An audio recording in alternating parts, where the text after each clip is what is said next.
अहमदाबाद के नरेंद्र मोदी स्टेडियम में चारों तरफ गूंजता इंडिया का शोर और आसमान में फूटते विजय के पटाखे, लेकिन दूसरी तरफ कीवी खेमे में पसरा हुआ सन्नाटा। दोस्तों, T20 वर्ल्ड कप 2026 के इस महाफाइनल में भारत से मिली करारी और शर्मनाक हार के बाद न्यूजीलैंड के कप्तान मिचेल सटनर का जो बयान सामने आया है, उसने हर क्रिकेट प्रेमी को झकझोर कर रख दिया है। सटनर ने न केवल अपनी हार का शोक मनाया, बल्कि भारतीय टीम की ताकत और अपने खिलाड़ियों की गलतियों पर ऐसी बेबाक राय रखी है जिसे सुनकर आप हैरान रह जाएंगे। आज के इस विशेष वीडियो में हम आपको सटनर के उस पूरे दर्द भरे बयान का एक एक शब्द सुनाने वाले हैं। अहमदाबाद के भव्य और ऐतिहासिक नरेंद्र मोदी स्टेडियम में भारत के हाथों मिली उस शर्मनाक और करारी शिकस्त के बाद जब न्यूजीलैंड के कप्तान Mitchell Santner post match press conference के लिए अंतर्राष्ट्रीय मीडिया के सामने आए तो वहां का माहौल एकदम गमगीन था। सटनर के चेहरे पर छाई गहरी मायूसी, थकावट और उनकी आंखों में तैरती निराशा की गहराई को वहां मौजूद हर एक पत्रकार और कैमरा बड़ी ही साफ तौर पर महसूस कर सकता था। ऐसा लग रहा था मानो उनके कंधों पर उस विश्व कप हार का एक असहनीय और भारी बोझ रखा हो, जिसने उन्हें मानसिक रूप से पूरी तरह तोड़ दिया था। उन्होंने जैसे ही कांपते हाथों से माइक संभाला, सबसे पहले एक बहुत ही लंबी और ठंडी सांस ली, जैसे वे अपने भीतर की कड़वाहट को बाहर निकालने की कोशिश कर रहे हो। इसके बाद बेहद रूंधे हुए गले और लड़खड़ाती आवाज में अपनी खामोशी को तोड़ते हुए उन्होंने जो कहा, उसने न्यूजीलैंड के हर प्रशंसक का दिल छलनी कर दिया। सच कहूं तो आज के इस ऐतिहासिक महामुकाबले में जिस तरह से हमें हार का सामना करना पड़ा है, उसे पचा पाना न केवल मेरे लिए बल्कि मेरे पूरे सहयोगी कोचिंग स्टाफ, सहयोगी सदस्यों और मेरी पूरी कीवी टीम के लिए बहुत ही ज्यादा मुश्किल, चुनौतीपूर्ण और एक बेहद दर्दनाक एहसास है। ये हार महज एक मैच की हार नहीं है, बल्कि ये हमारे दिलों पर लगा एक ऐसा गहरा घाव है जो शायद आने वाले कई सालों तक नहीं भरेगा और हमें रह रह कर टीस देता रहेगा। मैं आज पूरी दुनिया के सामने और पूरी ईमानदारी के साथ ये स्वीकार करता हूं कि हमारे पास आज क्रिकेट के इतिहास में न्यूजीलैंड का नाम स्वर्ण अक्षरों में दर्ज कराने और नया वर्ल्ड चैंपियन बनने का एक बहुत ही शानदार, सुनहरा और ऐतिहासिक मौका था। लेकिन बदकिस्मती से हमने अपनी ही कुछ बड़ी गलतियों और रणनीतिक चूक की वजह से उस सुनहरे मौके को अपने ही हाथों से फिसलने दिया और उसे हमेशा के लिए गंवा दिया। सटनर ने मैदान के माहौल और भारतीय प्रशंसकों के दबाव पर चर्चा करते हुए आगे कहा, हम इस विशाल मैदान पर कदम रखने से पहले ही मानसिक रूप से यह बात अच्छी तरह जानते थे कि अहमदाबाद के इस दुनिया के सबसे बड़े स्टेडियम में टीम इंडिया की जो असली और सबसे घातक ताकत है, वह उनके यह 1.30 लाख जुनूनी और पागलपन की हद तक क्रिकेट चाहने वाले प्रशंसक हैं। ये जबरदस्त क्राउड महज शोर नहीं मचाता, बल्कि ये मैदान पर मौजूद 11 भारतीय खिलाड़ियों के भीतर जीत की एक ऐसी नई और अदम्य जान फूंक देता है जो उन्हें सामान्य से कहीं ज्यादा खतरनाक और घातक बना देती है। आज उस नीले समंदर के शोर ने हमारे हौसलों को पस्त किया और उनके खिलाड़ियों को उस स्तर पर पहुंचा दिया जहां से उन्हें रोकना हमारे वश में नहीं रहा। हम जानते थे कि यह मुकाबला सिर्फ 11 खिलाड़ियों से नहीं, बल्कि उस विशाल जनसैलाब की उम्मीदों से भी था और अंत में हम उस दबाव के आगे बिखर गए। सटनर के इन शब्दों ने ये साफ कर दिया कि न्यूजीलैंड के लिए ये हार किसी सदमे से कम नहीं थी और भारतीय परिस्थितियों में टीम इंडिया का सामना करना उनके लिए कभी न भूलने वाला डरावना अनुभव बन गया है। सटनर ने मैच की रणनीति और भारतीय टीम के निडर प्रदर्शन पर विस्तार से बात करते हुए आगे कहा,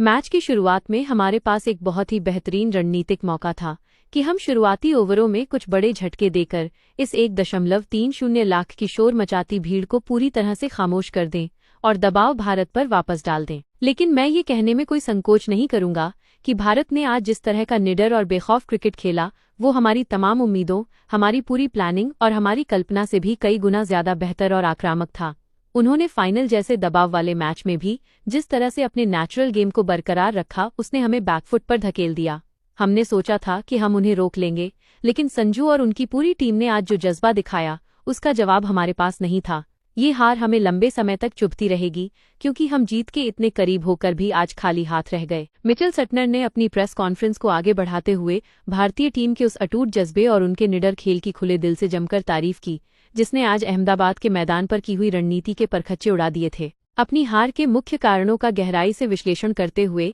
सटनर ने बड़े ही भारी मन से स्वीकार किया और कहा, मैच से पहले हमने घंटों तक भारत के खिलाफ योजनाएं बनाई थीं, लेकिन सच कहूं तो हमने अपने सबसे डरावने और बुरे सपने में भी यह कल्पना नहीं की थी कि भारतीय टीम फाइनल जैसे इतने बड़े और तनावपूर्ण मैच के मानसिक दबाव को इस तरह से पूरी तरह दरकिनार कर देगी और मैदान पर उतरते ही ऐसा अविश्वसनीय एवं निडर प्रदर्शन करेगी। हम इस जमीनी हकीकत से पहले ही पूरी तरह वाकिफ थे कि भारतीय टीम अपने घर की परिस्थितियों में दुनिया की सबसे ज्यादा मजबूत, घातक और खतरनाक टीम है और उन्हें यहाँ के घरेलू मैदानों पर विशेषकर इतने बड़े फाइनल में हराना लगभग नामुमकिन के बराबर चुनौतीपूर्ण काम है। लेकिन फिर भी मुझे अपनी टीम के खिलाड़ियों की क्षमता और उनके जज्बे पर पूरा भरोसा था कि हम शायद आज कोई बड़ा उलटफेर कर पाएंगे। सटनर ने अपनी टीम की तकनीकी खामियों और विशेष रूप से गेंदबाजी की दिशाहीनता पर प्रहार करते हुए आगे विस्तार से बताया। लेकिन आज मैदान पर जो हुआ वो हमारी उम्मीदों के बिल्कुल विपरीत था और हमसे खेल के हर विभाग में कई बड़ी और अक्षम्य गलतियां हुईं। आज हमारी गेंदबाजी की धार पूरी तरह से कुंद नजर आई और वो बहुत ही ज्यादा ढीली और दिशाहीन रही। हमने शुरुआती ओवरों से ही अनुशासन खो दिया और लगातार वाइड गेंदें फेंककर न केवल भारतीय टीम के स्कोरबोर्ड पर मुफ्त के अतिरिक्त रन जोड़े, बल्कि उन फालतू गेंदों ने भारतीय बल्लेबाजों को पिच के व्यवहार, उसके उछाल और उसकी गति को समझने में पूरी तरह से मदद कर दी। हमने अपनी खराब लेंथ के कारण संजू सैमसन और ईशान किशन जैसे बल्लेबाजों को बार बार क्रीज का इस्तेमाल करने और बड़े शॉट खेलने के खुले मौके दिए, जिसका इन दोनों बल्लेबाजों ने बिना किसी रहम के बखूबी फायदा उठाया। हमारी इस लचर गेंदबाजी ने भारत के लिए एक ऐसा प्लेटफॉर्म तैयार कर दिया जहां से वे 250 के पार पहुंच सके। सेंटनर की बातों से ये साफ झलक रहा था कि न्यूजीलैंड की टीम आज न केवल कौशल में बल्कि मानसिक रूप से भी भारतीय बल्लेबाजों के सामने पूरी तरह पस्त नजर आ रही थी। उन्होंने माना कि जब आप संजू और ईशान जैसे फॉर्म में चल रहे खिलाड़ियों को लगातार गलतियां करके मौके देते हैं तो फिर मैच का नतीजा वही होता है जो आज अहमदाबाद ने देखा। किवी कप्तान मिचेल सटनर ने अपनी टीम की शर्मनाक बल्लेबाजी विफलता और शीर्ष क्रम के पूरी तरह से ताश के पत्तों की तरह ढह जाने पर गहरी निराशा व्यक्त करते हुए विस्तार से चर्चा की। उन्होंने भरे मन से स्वीकार किया कि जब आप T20 जैसे तेज फॉर्मेट में 256 रनों के हिमालय जैसे विशाल और असंभव लगने वाले पहाड़ जैसे लक्ष्य का पीछा कर रहे होते हैं तो जीत की एकमात्र उम्मीद यही होती है कि आपको शुरुआत में ही एक बहुत ही आक्रामक, निडर और विस्फोटक शुरुआत मिले जो विपक्षी गेंदबाजों के होश उड़ा दें।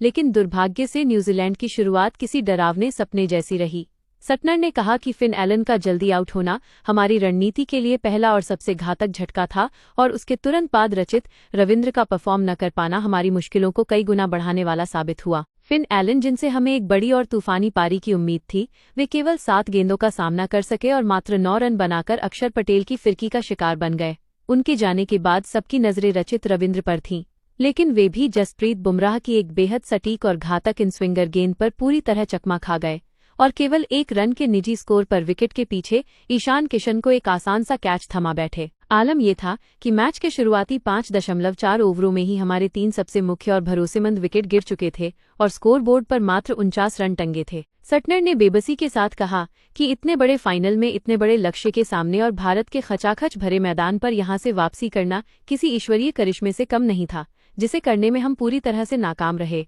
और मुकाबला हमारे हाथों से रेत की तरह फिसलता चला गया। मिचेल सेंटर ने अपनी बात को आगे बढ़ाते हुए अनुशासन को हार और जीत के बीच का सबसे बड़ा और बुनियादी फर्क बताया और भारतीय स्पिनर अक्षर पटेल की गेंदबाजी की जमकर सराहना की। वाकई में यार, मिचेल सेटनर ने जो कहा वो भारत के लिए बड़ा ही खुलासा था। लेकिन दोस्तों, संजू सैमसन, अभिषेक शर्मा, ईशान किशन ने जो पारी खेली और बुमराह ने जो गेंदबाजी की, वाकई में यार बहुत अच्छा था। तो दोस्तों, आप लोग बने रहिए इस चैनल पर। अगर चैनल पर नए हैं तो चैनल को सब्सक्राइब कर लीजिएगा। जय हिंद, जय भारत।